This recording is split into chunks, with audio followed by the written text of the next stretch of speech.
Welcome to ఆర్ఫై TV news. The Naidupeta mechanics union May Day ఘనంగా నిర్వహించారు. మేడేను పురస్కరించుకొని నాయుడుపేట పట్టణంలో the Naidupeta mechanical association union ఆధ్వర్యంలో వేడుకలు. మెకానిక్ యూనియన్ జెండాను ఆవిష్కరించిన సభ్యులు బాణసంచా పేల్చి శుభాకాంక్షలు తెలుసుకున్నారు. అనంతరం భారీ కేక్ కట్ చేసి ఒకరికొకరు తినిపించుకుంటూ సోదర భావాన్ని చాటుకున్నారు. రాజ్యాంగ నిర్మాత డాక్టర్ బిఆర్ అంబేద్కర్ విగ్రహానికి పూలమాలలు వేసి ఘనంగా నివాళులర్పించారు. భారీ బైక్ ర్యాలీతో నాయుడుపేట పట్టణ పురవీధుల్లో ఊరేగింపుగా తిరిగారు. తమ యూనియన్ కార్యాలయం నందు అన్నదాన కార్యక్రమం నిర్వహించారు. యూనియన్ సభ్యుడు లారీ మెకానిక్ ఆనంద్ గుండెపోటుతో అకాల మరణించగా ఈ కుటుంబానికి సాయం యూనియన్ తరపున 11,000 రూపాయలు ఆర్థిక సహాయం చేయడం జరిగింది.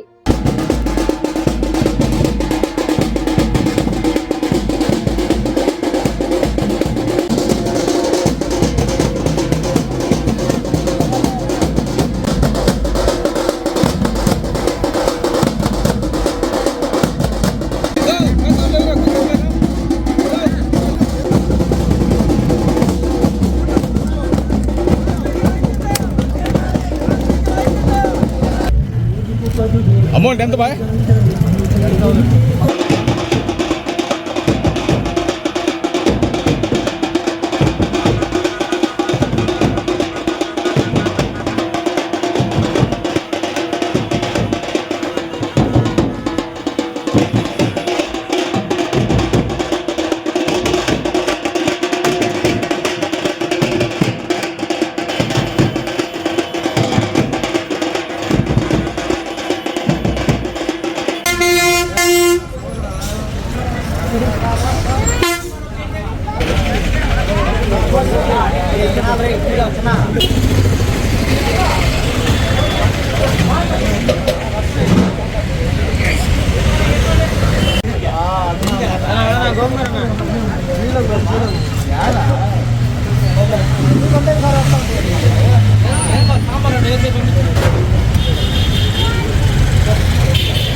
మా కార్మిక సోదరులకి అదేవిధంగా పాత్రికేయ మిత్రులకి ఇదే మా మేడే శుభాకాంక్షలు.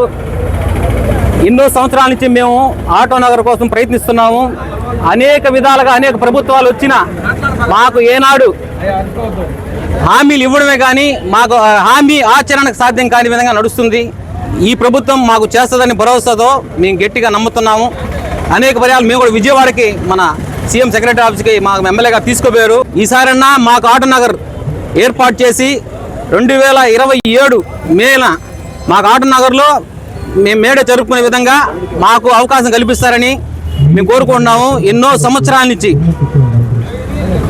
సంవత్సరాల నుంచి మేము పోరాడుతున్నాము. 2014లో మేము ఏర్పరిచాము. అనేక రకాలైన కార్మిక సంఘాలు దీంట్లో ఉన్నాయి. అనేక రకాలైన కార్మిక సంఘాలు ఉన్నాయి. మేము ఎన్ని విధాలు ప్రయత్నించినా మాకు ఈ పని ఆచరణ కావట్లేదు. గతంలో వచ్చి కొంచెం హామీ ఇచ్చారు, ప్రయత్నించారు మా గౌరవ అధ్యక్షుడు 786 రవి గారు.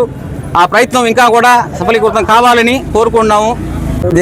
నాయుడుపేట మున్సిపాలిటీలో ది నాయుడుపేట మెకానికల్ అసోసియేషన్ గత ఎన్నో సంవత్సరాల నుంచి జీవనోపాధి గడుపుకుంటున్నాము, అనుకుంటూ బతుకుతున్నాము. కానీ ఇక్కడ అనేక మంది 250 కుటుంబాలు ఈ జీవనోపాధి గడుస్తుంది.